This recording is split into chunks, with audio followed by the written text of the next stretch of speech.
Hello, ladies and gentlemen. Welcome back to another episode here on African Confessions. The following story that you're going to be listening to, it comes from a translation of a message that I received, and the translation of that message reads like this. Hello, Brother Nashi, how are you? Can you please post my own story as hidden identity? You will call me Ruth, and yes, I did it.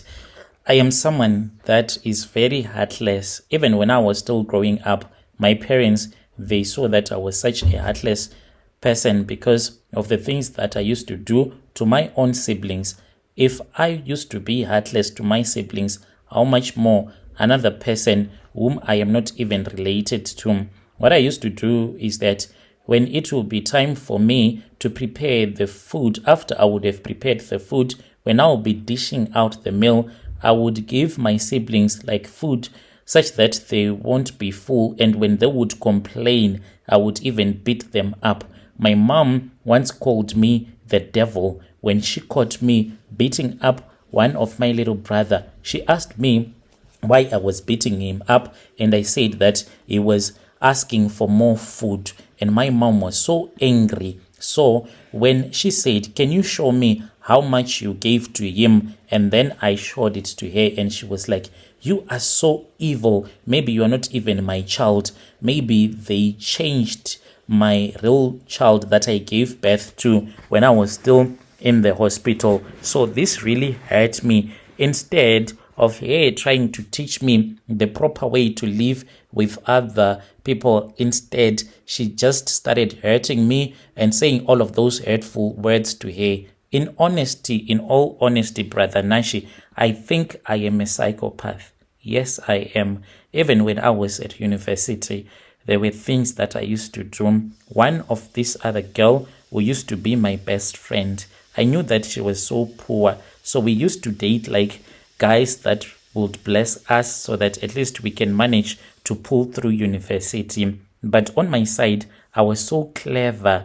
I mean, like when you are a psychopath, there are things that you do only for your own benefit. So some guys, they would manage to sleep with me, but not all of them. There were guys that I would just eat their money and dump them. Some of them I would even threaten to report them to the police after I would have slept them so that they can give me a lot of money. Like spending a night with me, it is very dangerous. We can agree that you are supposed to give me maybe 400 rands, but in the morning when I am about to leave, I would tell you that I want maybe 4,000 rands, and if you do not want, I'm going to call the police. Most guys, they are afraid of getting arrested because of rape.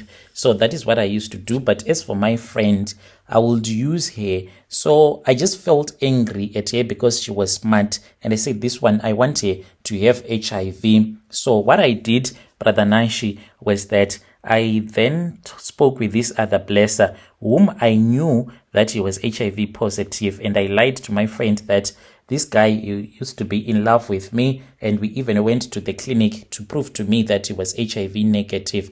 They slept together, and I know that is where she got infected, and I am that heartless. Like, I don't even feel bad. Even this story that I am sharing with you, it's like I do not have those type of emotions whereby I feel sad. I only feel sad if I do not manage to hurt you. So I made some research online, and I found out that with the character that I have, I am a psychopath.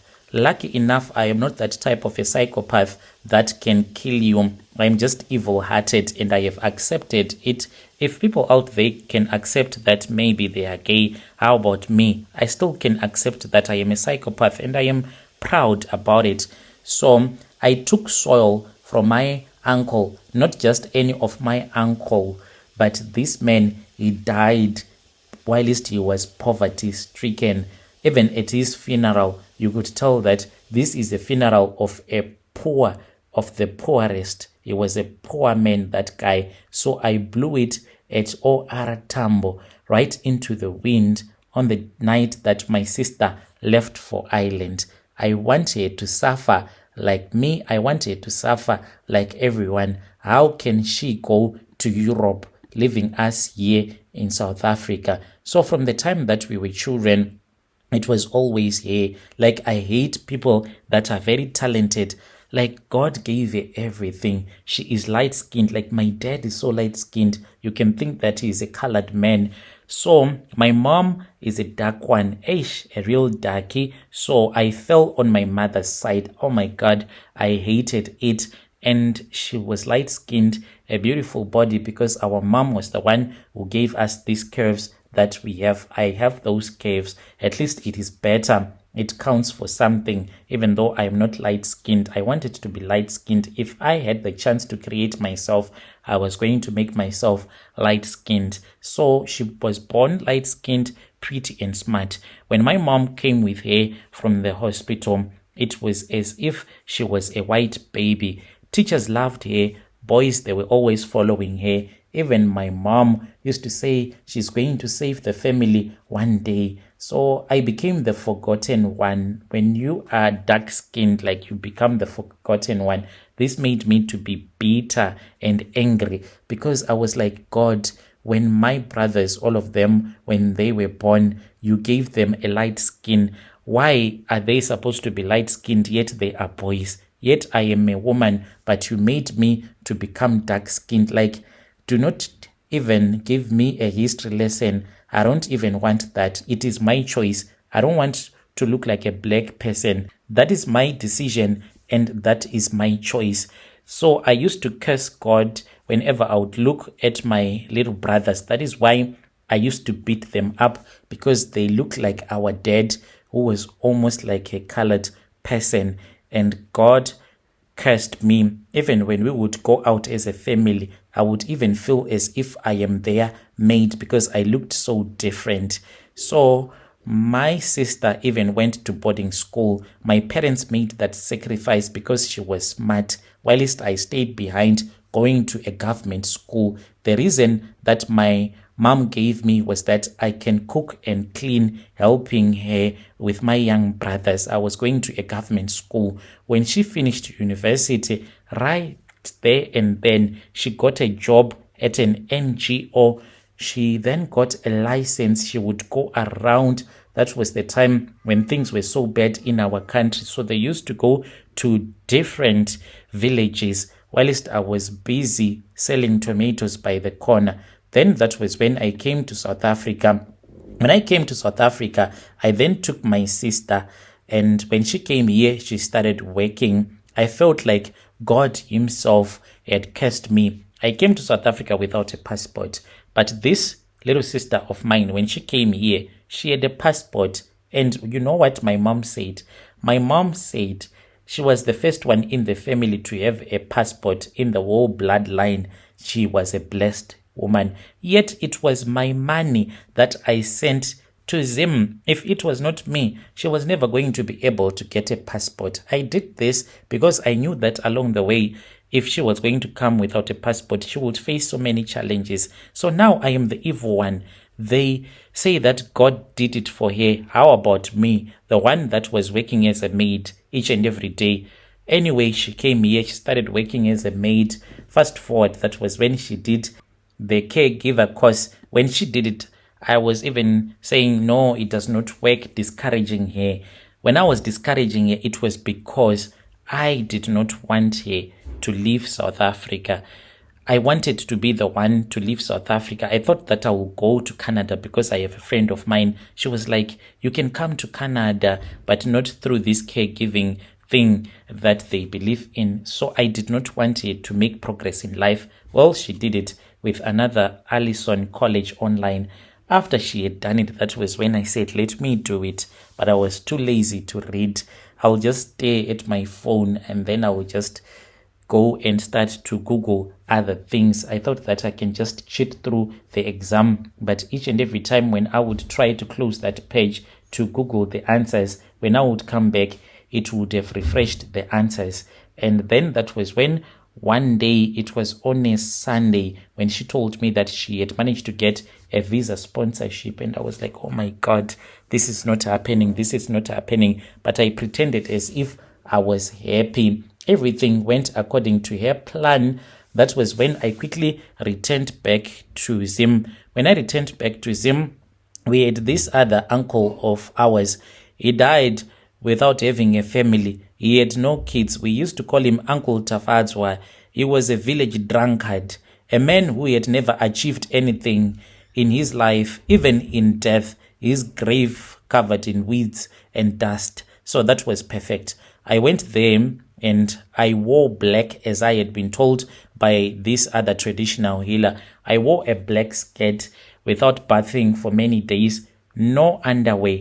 My hair was uncombed. I had been told not to do my hair. When I returned back to Zim, the traditional healer told me to find a person that can remove the braids that I had. I was told to travel to the village looking like a mad woman in order for that ritual to work. But when I was on the bus, I had to tie a duke on my head because I was scared that people will think that I am crazy, but I was smelling like no man's business. I was used to using roll-on here in South Africa, but when I returned back home, spending so many days not putting roll-on, even my armpits, they were so smelly.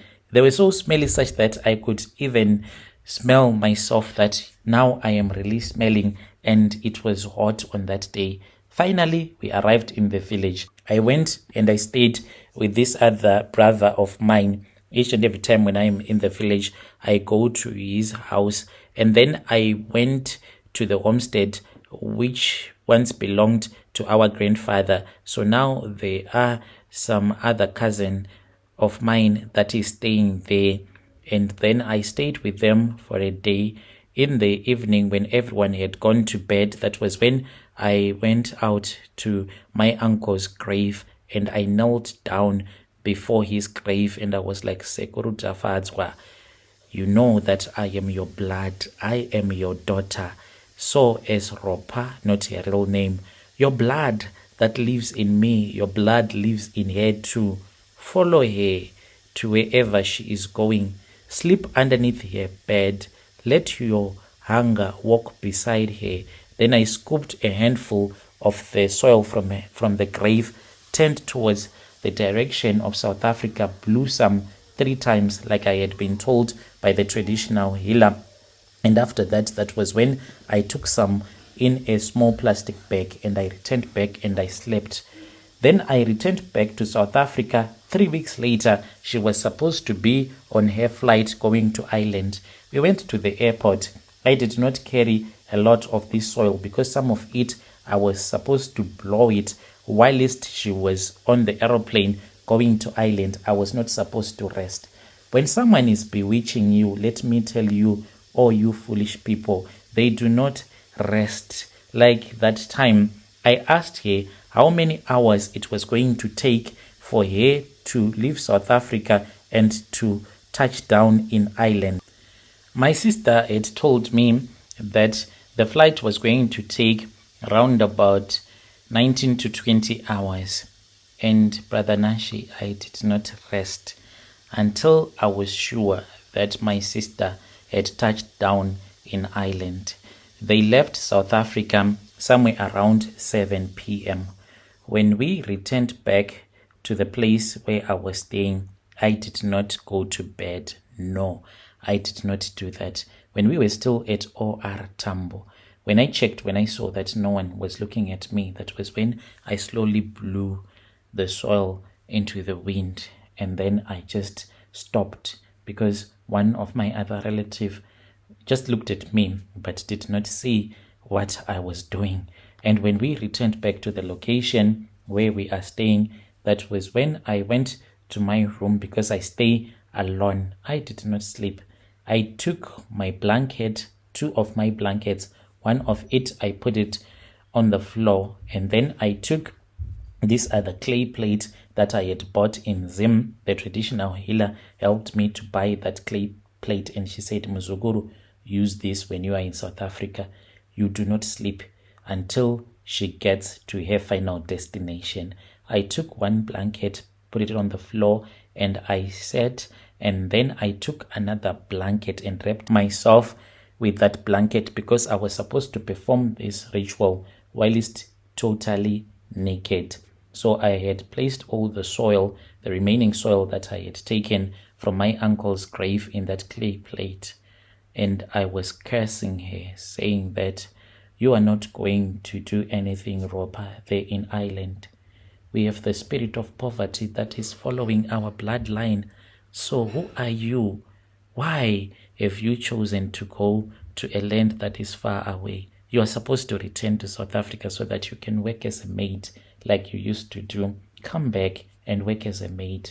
So you think that you can make money in Ireland. No, you're going to regret. You see, all the money that you have used to go to Ireland, you are going to regret it. You are not going to get any single cent back. You are just going to be someone who just went there like on a holiday. You will come back with nothing. You will work extra hard. Of all the caregivers in Ireland, you are going to be the hardest worker. You won't rest. From Sunday to Sunday, you will go to work. You will keep on asking your supervisors to give you extra hours. But with each and every extra hour that you are working, may the spirit of poverty come and take away the extra money that you will be making. You will become the most poorest Zimbabwean to ever set their feet in Ireland. May poverty locate you. May the spirit of our uncle, may the spirit of Uncle Tafadzwa locate you. May he locate you, and he is going to find you. He will follow you wherever you will go. When you make money, he will stand in front of you. He will be the one that will be leading you so that you can never do anything in life. When they say, let us go to school so that we can upgrade ourselves, you will think that they are just wasting their time. You will stay where you are. You are not going to achieve anything. You are going to become a marriage breaker. You will never make any friends. You will become a toxic person. May the spirit of Uncle Tafadzwa follow you. He died a drunkard. We even buried him with a beer bottle. Do you still remember, Oropa? You are also going to be buried there in Ireland. We do not want you here. Even your body must stay there. May all of your money be finished on boyfriends and alcohol. Those are the curses that I said throughout the night. I did not sleep. When I felt like now I could not take it anymore, I would set an alarm at each and every 10-minute mark. I would set an alarm so that it can wake me up. Bewitching someone is not easy. That is why you see people that have been bewitched struggling a lot in life, because the process of bewitching someone, it is painful. I stayed awake throughout the night. Whenever I would hear the alarm ringing, then I would wake up. I ended up dragging the blanket to the corner of my room because I could not support myself because I was feeling sleepy. The next day, I did the same until I was sure that she had touched down in Ireland. The moment she said, "Sister, I am here.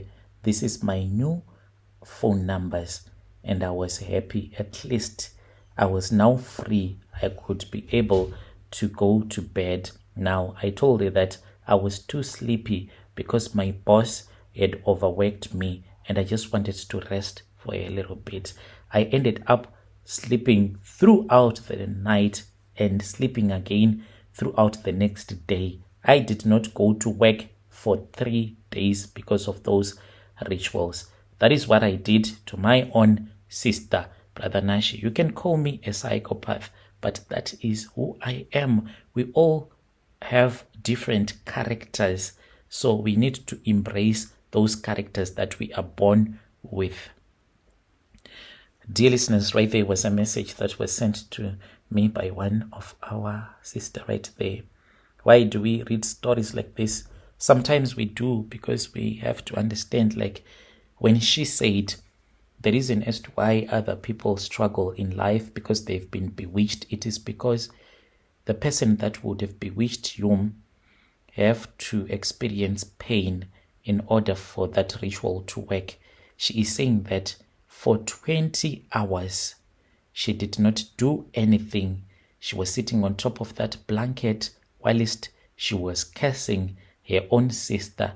Just imagine how much is it going to take for her sister to be delivered from all of these demonic spirits that are following her. You can just imagine. So let us try to speak about this issue in the comment section. She said that she will never repent, even if you tell her in the comment section that you must repent. She said, no, I won't do that. Strange things indeed they do happen in this world.